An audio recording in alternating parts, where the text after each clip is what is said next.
Imagínate estar en la cubierta del buque de guerra más poderoso jamás construido por manos humanas. El acero bajo tus pies se extiende casi 3 campos de fútbol. Los cañones sobre tu cabeza son tan grandes que un hombre adulto puede meterse dentro de sus cañones. El blindaje que te rodea es más grueso que la mayoría de las paredes de cualquier edificio a que hayas entrado. Los almirantes que diseñaron este navío le dijeron al mundo, y, lo que es más importante, se lo dijeron a sí mismos, que este barco era insumergible, que ninguna fuerza en la tierra podría destruirlo. Ahora imaginen que un hombre que se gana la vida reparando motores, un hombre con grasa bajo las uñas y callos en las palmas de las manos, un hombre que jamás pisó la academia naval, mirara ese mismo barco y viera algo que los almirantes no podían ver, o mejor dicho, algo que se negaban a ver. Vio un ataúd, no porque fuera más inteligente que los almirantes, no porque tuviera acceso a secretos que ellos desconocían, sino porque abordó el problema como lo hacen los mecánicos, sin orgullo, sin ego, sin la necesidad de proteger la reputación institucional, sino con una claridad simple, honesta y brutal. Hizo la pregunta que ningún almirante se atrevió a hacer.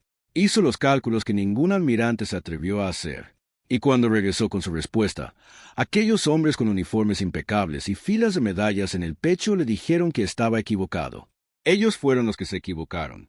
Y el precio de esa arrogancia no lo pagaron esos almirantes, sino miles de jóvenes que se hundieron en el fondo del Océano Pacífico creyendo que navegaban en un barco invencible.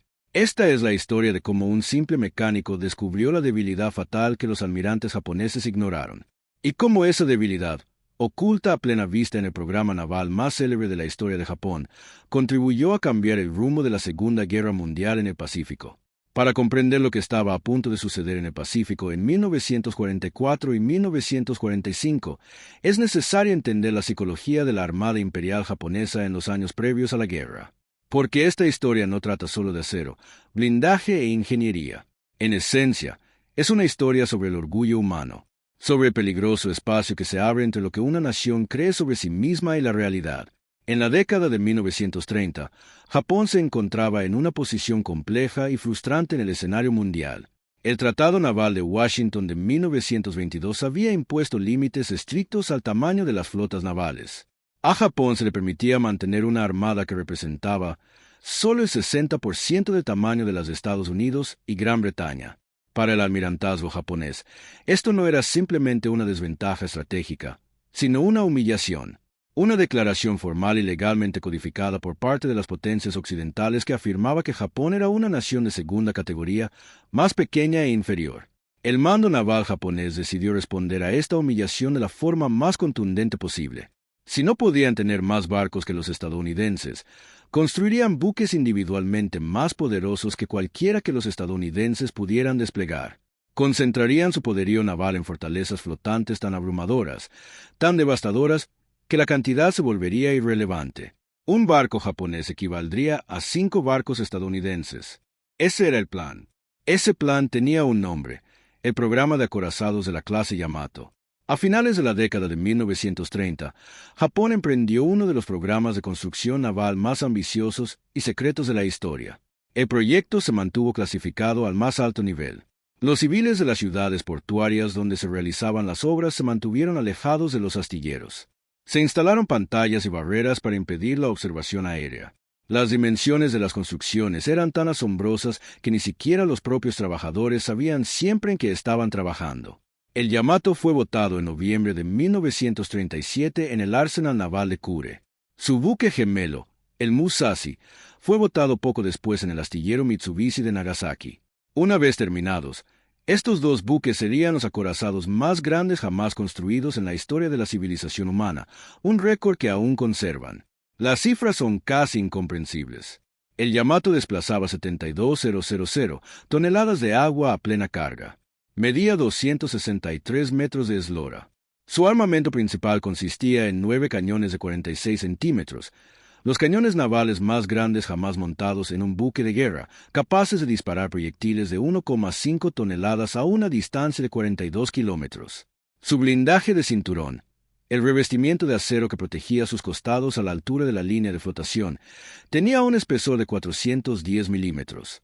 Su blindaje de cubierta tenía un espesor de entre 200 y 230 milímetros. Llevaba una tripulación de 2.700 hombres. Los almirantes japoneses examinaron estas especificaciones y sintieron algo profundamente peligroso en el pensamiento militar: certeza. Experimentaron la reconfortante y seductora sensación de creer que el problema estaba resuelto. Los estadounidenses tenían superioridad numérica. Japón tenía el Yamato. Japón tenía el Musashi. Y cuando llegara el momento de la decisiva batalla naval que la doctrina japonesa había estado planeando durante décadas, estas fortalezas flotantes destrozarían la flota estadounidense y decidirían la guerra en un único y decisivo enfrentamiento. Los almirantes denominaban a este concepto la batalla decisiva. No era solo una estrategia, era casi una religión. Toda la estructura de la armada japonesa, desde la construcción de los barcos y el entrenamiento de los oficiales hasta la organización logística, giraba en torno a esta idea sagrada: construir los barcos más poderosos posibles, esperar a que los estadounidenses se acerquen, destruirlos en un enfrentamiento masivo y, finalmente, negociar la paz desde una posición de fuerza. Era un plan magnífico, era coherente, era lógico, y se basaba en una premisa fundamental que todos en la armada japonesa habían aceptado sin cuestionarla. Se partía de la base de que el Yamato y el Musashi eran, a efectos prácticos, inmunes a la destrucción. Y nadie, ni un solo almirante, ni un solo arquitecto naval, ni un solo estratega de la Armada Imperial japonesa, quiso cuestionar seriamente esa suposición, porque el programa Yamato no era solo un proyecto militar. Era un símbolo. Era la prueba del genio de la ingeniería japonesa. Era la encarnación física del desafío de la nación a la condescendencia occidental. Cuestionar la invencibilidad del Yamato era, en cierto modo, cuestionar a Japón mismo. Convertir un buque de guerra en eso es algo muy peligroso. Al otro lado del Pacífico, en las ciudades industriales y los centros de investigación militar de Estados Unidos, se gestaba una mentalidad muy distinta. La inteligencia naval estadounidense había estado siguiendo el programa Yamato con profunda preocupación desde finales de la década de 1930. No disponían de las especificaciones completas. El secretismo japonés había sido en gran medida efectivo. Pero sabían lo suficiente como para estar preocupados. Sabían que estos barcos eran grandes. Sabían que estaban poderosamente armados. Sospechaban que su blindaje era extraordinario. La pregunta a la que volvían una y otra vez los planificadores estadounidenses era simple y aterradora: si no podemos hundir esos barcos con fuego naval convencional, y si esos barcos alcanzan nuestra flota, ¿qué nos sucederá? La respuesta, tras analizarse en todos los juegos de guerra y ejercicios de planificación operativa, fue siempre desalentadora. Los proyectiles de 46 centímetros de Yamato podían penetrar el blindaje de cualquier acorazado estadounidense a distancias donde los cañones estadounidenses no podían penetrar el blindaje del Yamato. En un enfrentamiento naval directo, el Yamato era prácticamente lo que los japoneses creían que era: un arma sin igual. Pero la doctrina estadounidense estaba evolucionando. El ataque a Pearl Harbor el 7 de diciembre de 1941 había demostrado, de la forma más devastadora posible, que la era del acorazado como instrumento decisivo del poder naval estaba llegando a su fin.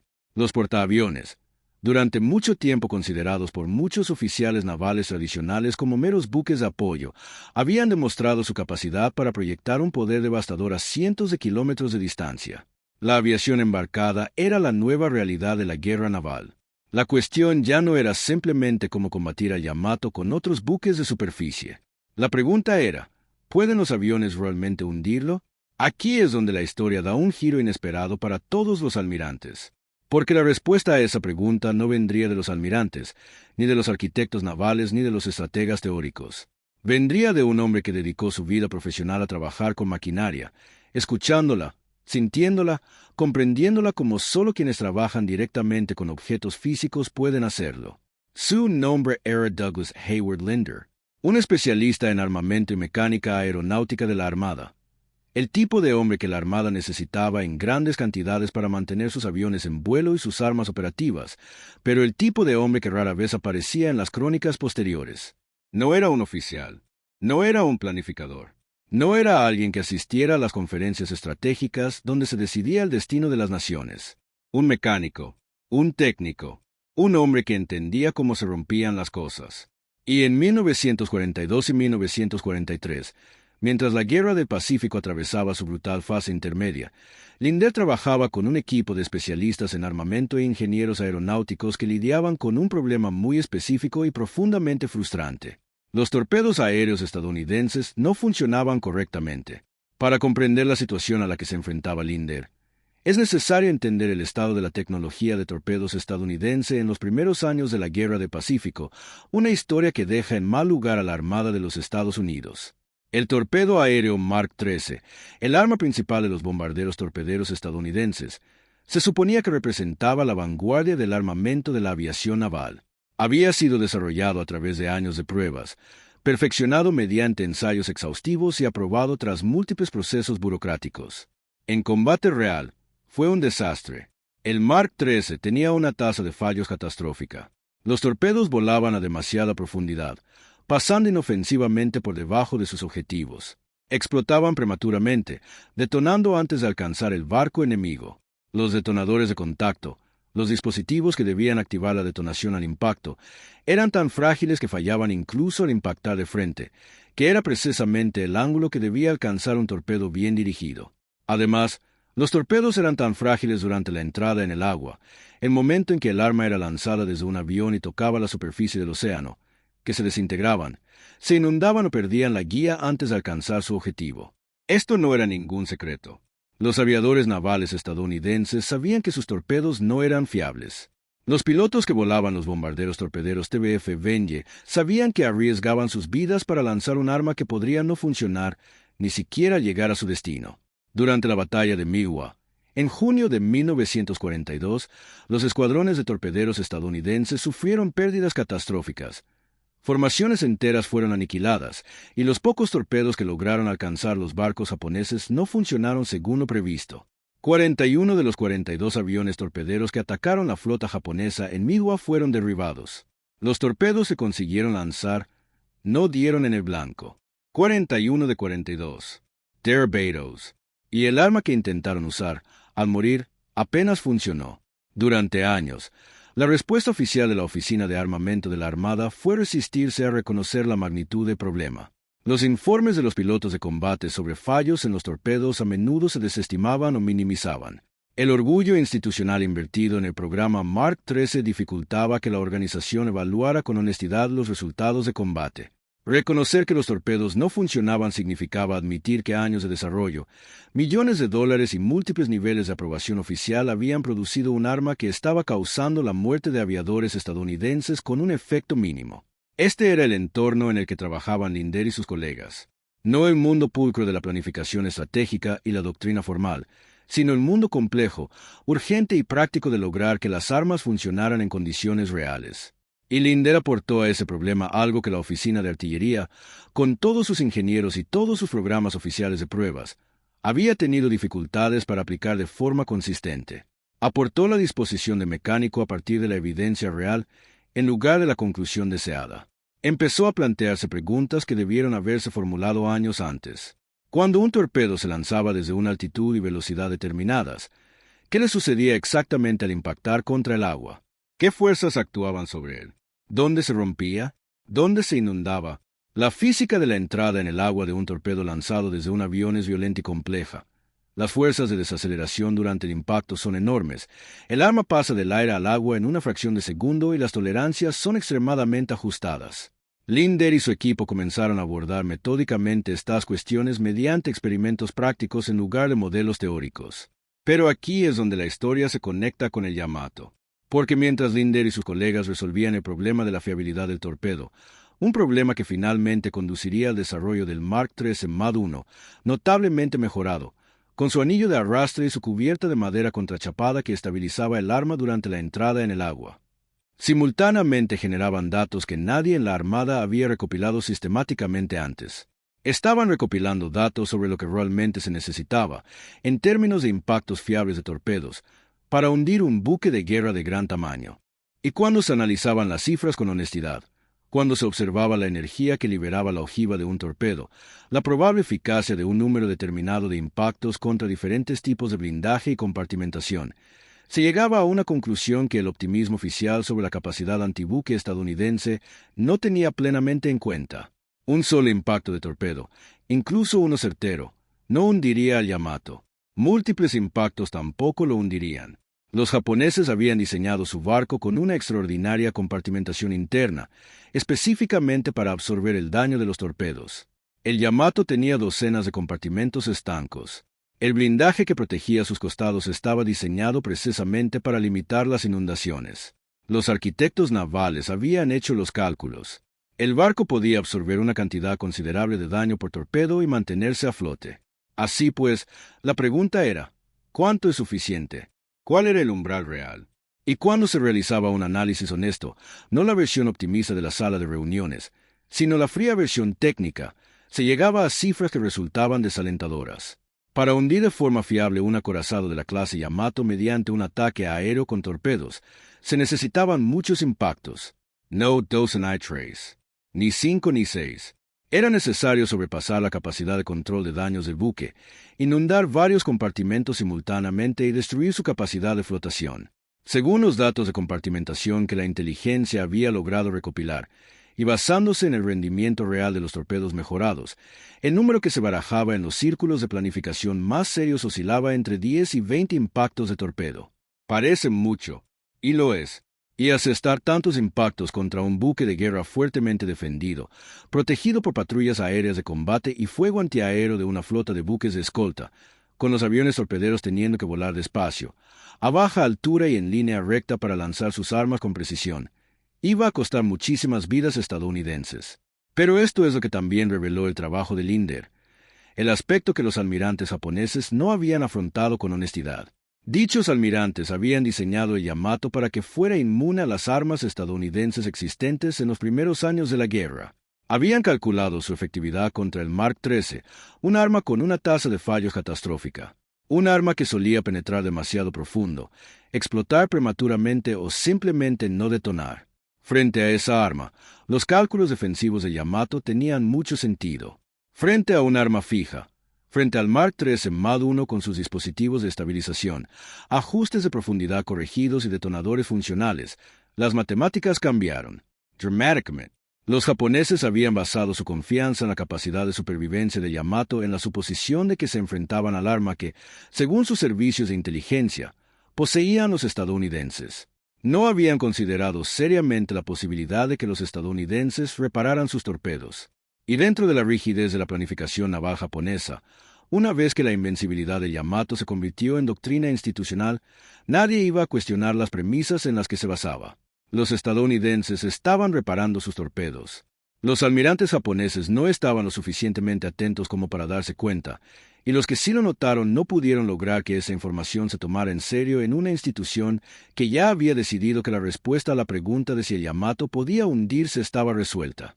La historia de cómo esta intuición mecánica, esta comprensión práctica, manchada de grasa y adquirida en el taller, de lo que las armas podían hacer realmente, se tradujo en la planificación operativa que finalmente destruyó ambos acorazados de la clase Yamato, es uno de los hilos más fascinantes de la historia de la guerra naval en el Pacífico. No se produjo en un único momento dramático de revelación. Ocurrió mediante la acumulación gradual de experiencia en combate, mejoras técnicas y planificación operativa que caracterizaron a la maquinaria bélica estadounidense en su mejor momento. La Armada estadounidense en 1944 era una institución profundamente diferente de la Armada estadounidense en 1941. Había aprendido de sus fracasos. Tenía una cultura, imperfecta, pero real, de análisis posterior a la acción y revisión de la doctrina. Y, fundamentalmente, había desarrollado las armas y las tácticas para estar a la altura de lo que prometía la doctrina. La campaña submarina contra el Musashi comenzó a revelar parte de la historia. En marzo de 1944, el submarino estadounidense USS Tunney disparó 6 torpedos Mark 18 contra el Musashi durante una travesía por el mar de Filipinas. 2 de ellos impactaron. El Musashi absorbió ambos impactos, inundó algunos compartimentos, logró controlar los daños y continuó su viaje. Conmocionado, pero a flote. Los almirantes japoneses asintieron. El barco funcionó según lo previsto. El barco sobrevivió. Lo que los almirantes japoneses no comprendían del todo era lo que los comandantes de submarinos les informaban. El control de daños de Musashi se había visto puesto a prueba por 2 impactos. La inundación era considerable. El barco sobrevivió, sí, pero 2 impactos certeros de torpedos de un submarino que operaba en condiciones extremadamente difíciles habían causado graves daños. ¿Qué ocurriría cuando toda una escuadrilla aérea, cientos de aviones, decenas de aviones torpederos, atacara al barco en oleadas coordinadas? Los equipos de planificación estadounidenses estaban haciendo esos cálculos, y las respuestas a las que llegaban eran cada vez más certeras. La batalla del Golfo de Leyte, en octubre de 1944, fue el punto de inflexión donde todo confluyó. Sigue siendo, hasta el día de hoy, la mayor batalla naval de la historia, medida por el tonelaje total de los buques participantes. No se trató de un único enfrentamiento, sino de una serie de batallas interconectadas que se extendieron durante varios días y a lo largo de cientos de kilómetros de aguas filipinas. Y dentro de esta vasta, caótica e históricamente sin precedentes confrontación naval, el Musashi, el segundo de los dos acorazados de la clase Yamato, encontró su fin de una manera que justificó todo lo que los especialistas estadounidenses en armamento habían estado calculando y planificando. 24 de octubre de 1944. El mar de Shibuyan. La Fuerza Central Japonesa, al mando del vicealmirante Takeo Kurita, avanzaba sigilosamente por el mar de Shibuyan hacia el estrecho de San Bernardino, con el objetivo de llegar a las playas de desembarco del Golfo de Leyte, donde las fuerzas estadounidenses preparaban su regreso a Filipinas. Esta era la batalla decisiva que los almirantes japoneses llevaban planeando más de una década. Este era el momento para el que se habían construido el Yamato y el Musashi. La fuerza central era enorme. 5 acorazados, incluidos el Yamato y el Musashi, 12 cruceros, 15 destructores. Era una de las fuerzas de ataque de superficie más poderosas jamás reunidas en la historia de la guerra naval. Y en el centro de todo, esas 2 enormes siluetas, más largas que cualquier otro buque de guerra a flote, repletas de cañones antiaéreos junto a sus enormes baterías principales, se movían por las aguas filipinas con el impulso deliberado y masivo de algo a lo que se le había dicho que era imparable. Aviones de portaaviones estadounidenses los encontraron por la mañana. La primera oleada provino de los portaaviones de la Task Force 38, la fuerza de portaaviones rápidos que representaba la cúspide del poderío de la aviación naval estadounidense en 1944. Bombarderos torpederos TBF Benje, escoltados por cazas Elcar y acompañados por bombarderos en picado SB-2 CL Diver. Los aviones avanzaron en oleadas coordinadas, atacando desde múltiples direcciones, intentando dividir el fuego antiaéreo defensivo. El Musashi era el objetivo principal. Los primeros impactos comenzaron a llegar aproximadamente a las 10 de la mañana. Un torpedo por aquí, una bomba por allá. Los equipos de control de daños del Musashi se apresuraron a responder. Los cañones antiaéreos del barco, cientos de ellos, disparando en desesperadas cortinas de acero, arrojaron enormes cantidades de metal al aire. Los aviones estadounidenses caían. El costo fue real y terrible, pero los torpedos que lograron impactar estaban dando en el blanco, y los que impactaban estaban funcionando. No se hundían demasiado. No fallaban al detonar. El Mark 13 Mad 1, con su anillo de arrastre, con sus detonadores corregidos, con todas las mejoras en mecánicos, especialistas en armamento y hombres como Linder habían dedicado años a desarrollar, estaba funcionando. Oleada tras oleada. Los ataques continuaron durante la mañana y hasta la tarde. Los pilotos estadounidenses se coordinaban entre los grupos de portaaviones, y nuevas oleadas llegaban a medida que las anteriores se quedaban sin combustible y munición y regresaban hacia sus barcos. El Musashi absorbía impacto tras impacto. Disminuyó su velocidad. Empezó a hacer agua. Comenzó a escorarse. Sus equipos de control de daños, extraordinarios por su entrenamiento y valentía, luchaban contra la inundación en docenas de compartimentos simultáneamente. Pero la inundación lo superaba. La escora aumentaba. El barco disminuía aún más su velocidad. A media tarde, el Musashi navegaba a menos de la mitad de su velocidad prevista. Se inclinaba peligrosamente. El agua le entraba simultáneamente desde múltiples direcciones. El peso del agua que se acumulaba en sus compartimentos inundados la hundía de tal manera que ningún intento de control de daños podía revertirlo. Al final, el recuento fue brutal y preciso. El Musashi había recibido entre 19 y 20 impactos de torpedo y 17 impactos de bomba durante varias horas de ataque aéreo coordinado. Entre 19 y 20 impactos de torpedo. Casi exactamente la cantidad que los análisis de planificación estadounidenses más realistas habían sugerido que sería necesaria. Ni 2, ni 5, sino entre 10 y 20. La cifra real. La cifra que corresponde a un mecánico. A las 19:35 del 24 de octubre de 1944, el Musashi zozobró y se hundió en el mar de Sibuyan. Se llevó consigo a unos 1.023 hombres de una tripulación de aproximadamente 2.400. El acorazado más grande jamás construido se había hundido en el fondo del mar de Filipinas, alcanzado por aviones que los almirantes japoneses nunca habían contabilizado por completo, que transportaban torpedos que, según se le había dicho al estamento de armamento estadounidense durante años, ya eran suficientemente eficaces. No eran lo suficientemente buenos hasta que alguien los hizo lo suficientemente buenos. El fin del Yamato llegaría 6 meses después, en abril de 1945, en aguas aún más cercanas a las islas principales de Japón. Su última misión, la Operación Tengo, fue algo que incluso los almirantes que la ordenaron reconocieron en privado como una misión suicida. Los estadounidenses tenían superioridad aérea sobre toda la ruta de aproximación. El Yamato no tenía cobertura aérea. Tenía suficiente combustible para un viaje de ida a Okinawa, donde se suponía que debía encallar y combatir como plataforma de artillería estática, un último y desesperado gesto simbólico de resistencia. Ella nunca llegó a Okinawa. El 7 de abril de 1945, aviones embarcados estadounidenses localizaron a Yamato en el mar de China Oriental. Los ataques siguieron el mismo patrón que había destruido al Musashi 6 meses antes, pero con mayor rapidez. Los pilotos estadounidenses habían aprendido. Las tácticas estadounidenses se habían perfeccionado. Los mismos torpedos Mark 13, los mismos ataques multidireccionales coordinados, la misma abrumadora acumulación de impactos que ningún buque de guerra, por muy blindado que estuviera, podía sobrevivir. El Yamato recibió aproximadamente 11 impactos de torpedo y 6 de bomba en unas 2 horas de ataque. Se hundió a las 14:23. Cuando sus depósitos de municiones detonaron en la catastrófica explosión que marcó su fin, la bola de fuego y la columna de humo pudieron verse desde 60 millas de distancia. Se llevó consigo a 2.498 de sus 2.700 tripulantes. Una pérdida de vidas casi incomprensible, concentrada en un solo instante. El acorazado más poderoso jamás construido resistió aproximadamente 2 horas contra aviones que lanzaban torpedos efectivos.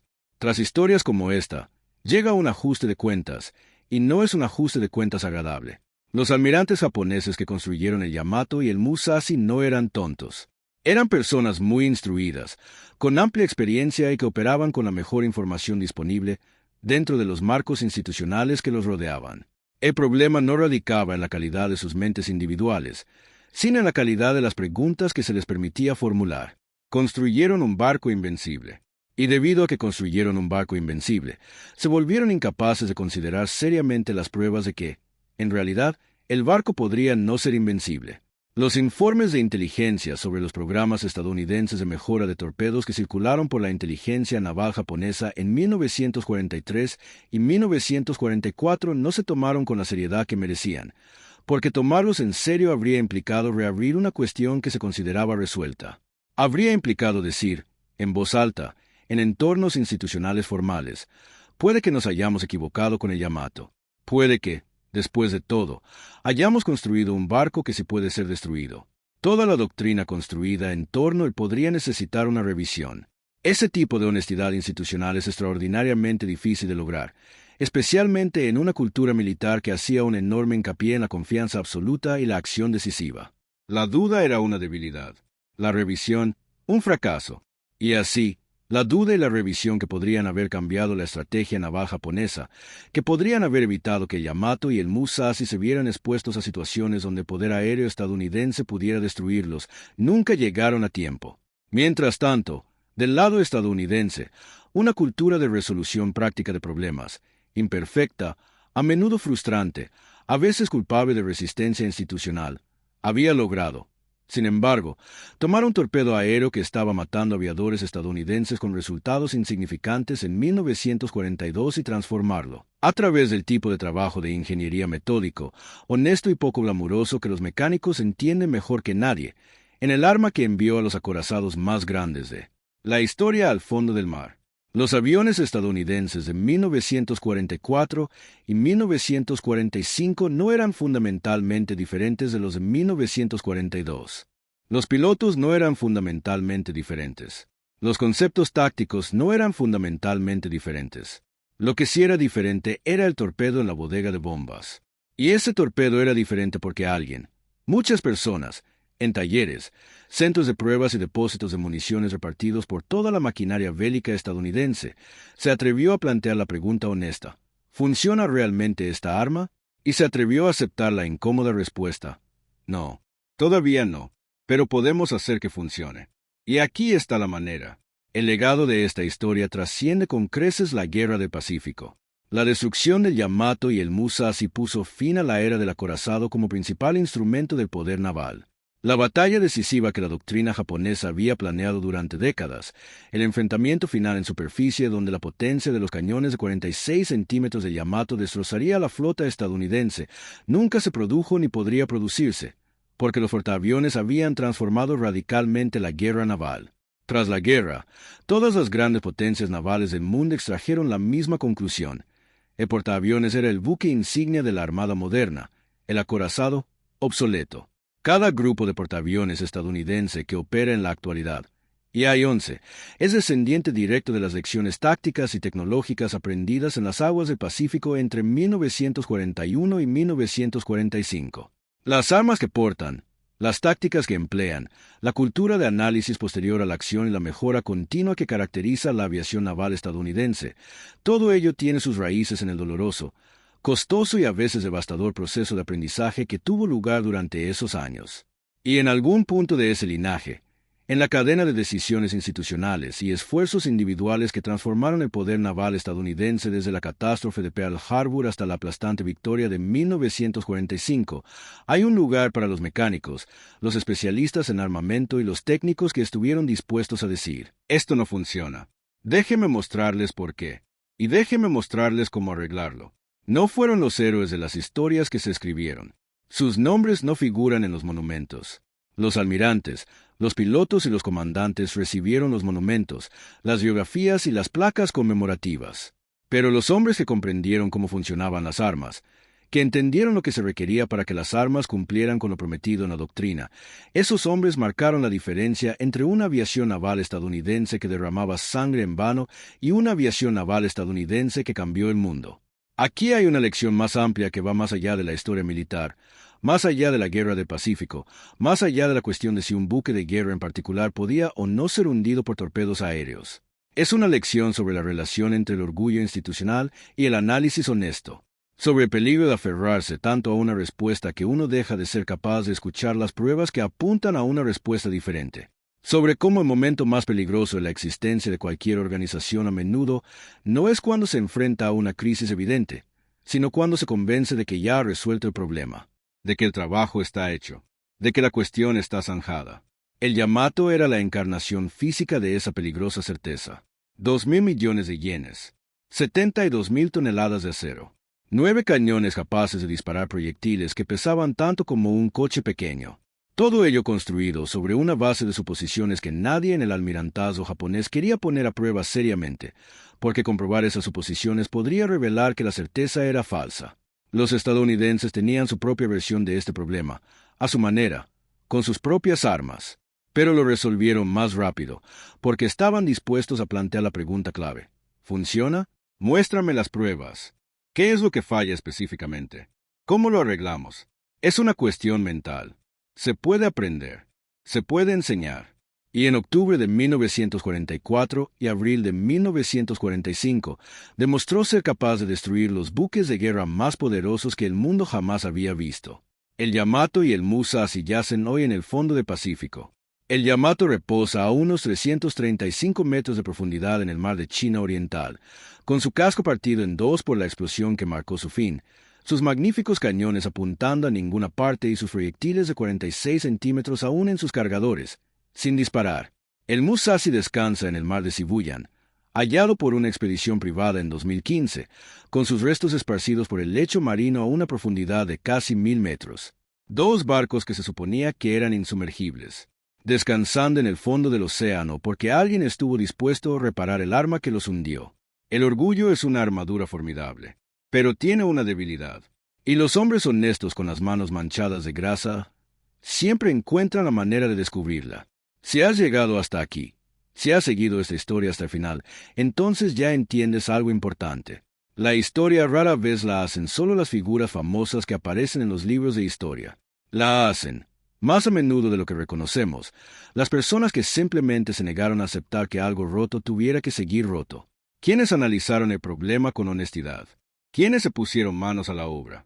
Si esta historia te conmovió tanto como a mí al investigarla, te pido un pequeño favor. Dale a me gusta. No solo para apoyar este canal, aunque ayuda muchísimo con el algoritmo y realmente ayuda a que más gente descubra historias como esta, sino porque cada vez que le das me gusta a un video como este, le estás diciendo a la plataforma que este tipo de historia importa. Que las historias de los mecánicos, los técnicos y las personas que arreglaron las cosas merecen ser escuchadas junto con las historias de los almirantes y los generales. Este canal es Historia de Batalla TV, y si aún no te has suscrito, este es el momento. Cada semana profundizamos en la historia militar que los libros de texto pasan por alto. Los momentos clave, las decisiones y las personas que cambiaron el curso de las guerras y el rumbo del mundo.